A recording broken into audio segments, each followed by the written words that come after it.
do for my guru? How can I support you? I felt like I want to do something, I didn't know what. The best thing you can do is don't poison yourself with all those things. That's the best thing you can do for your guru. I want all of you to remember this. The best thing that you can ever do for your guru, if at all if you feel like you want to do, is that you drop your nonsense and grow.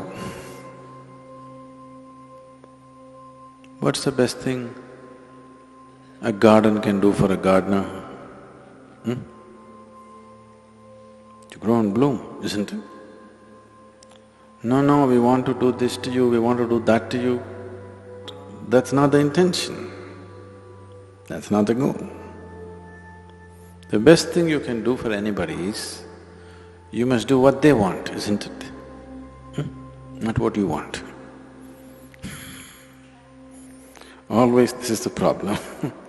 The best thing you can do for anybody is, you must do what they want. All this activity,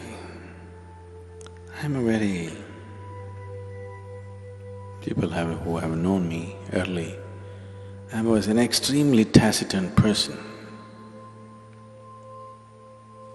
I never said anything. There were days when I was not in silence, nor was I spiritual, okay?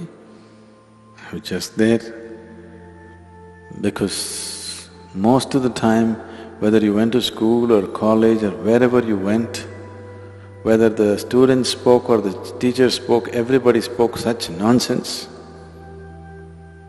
Most of the time I chose to remain silent because I was terrified of their conversations. They opened their mouth. If they did not kill you with their bare breath, they kill you with horrible conversation.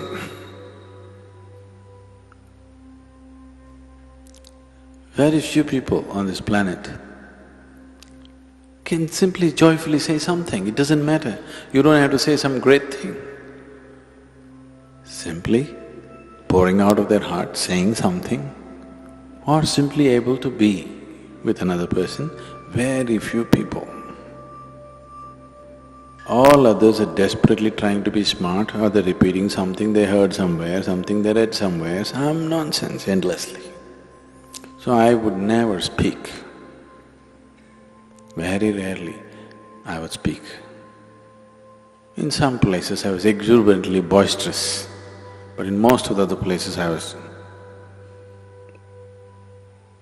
Because I understood if I don't speak, they won't speak, that saves me.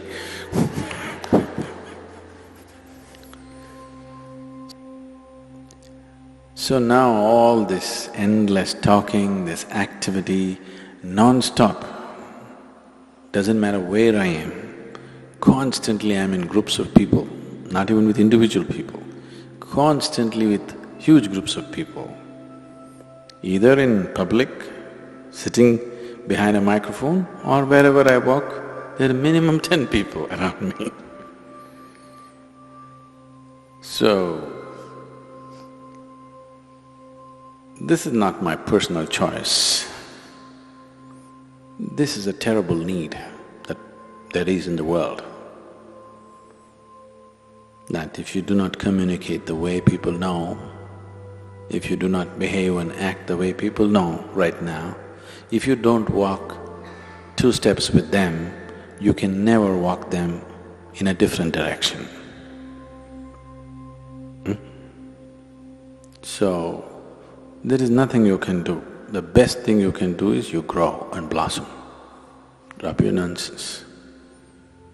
Your past nonsense, you leave it to me, present nonsense you handle. If you do that, that's the best thing. Now suppose you died. Even if I died, I will not stop the spiritual part of my activity. So I'm not so concerned about that. Yes, we're concerned.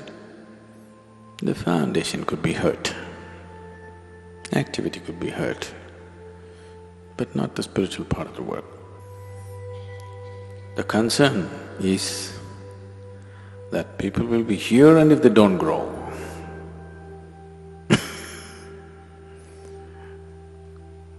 I planted people in my garden and they never blossomed.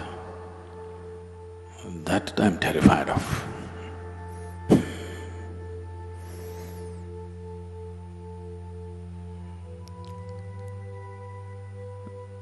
So, those of you who are very patient, who want to come here for 10 lifetimes and do it, I'm okay with them, but I think we must build an outer ashram for them.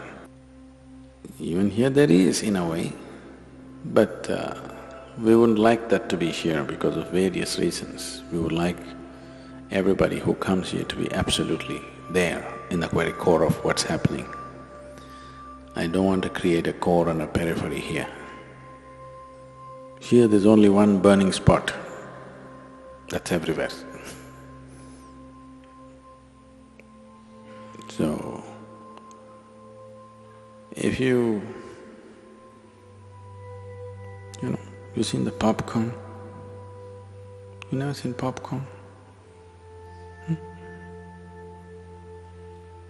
It's just a damn corn, how it flowered, the right amount of heat. But some get burnt, some won't pop. That's because they don't. All of them were given the same heat, but some don't receive it properly. They do funny things, and instead of popping, they get charred. Instead of flowering, have you seen a popcorn flowering? That's one flower you can see it happening, right? The other flowers take too much time. So right there it opens up in front of you. So, have you seen this happening to people when they come to inner engineering, Bhavaspandana? In 3 days' time, people are like that. But we don't want them to stop there.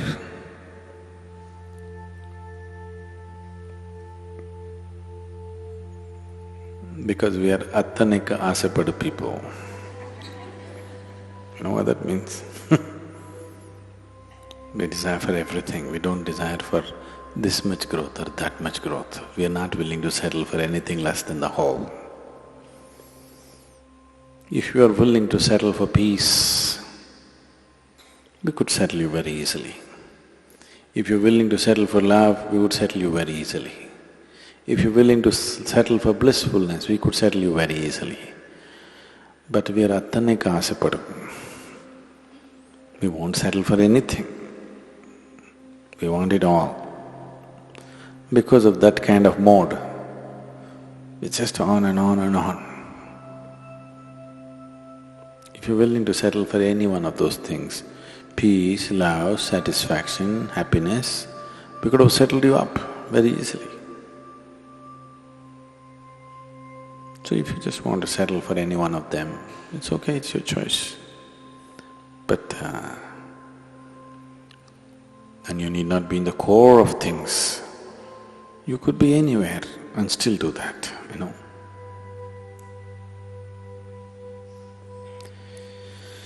So, what could I do?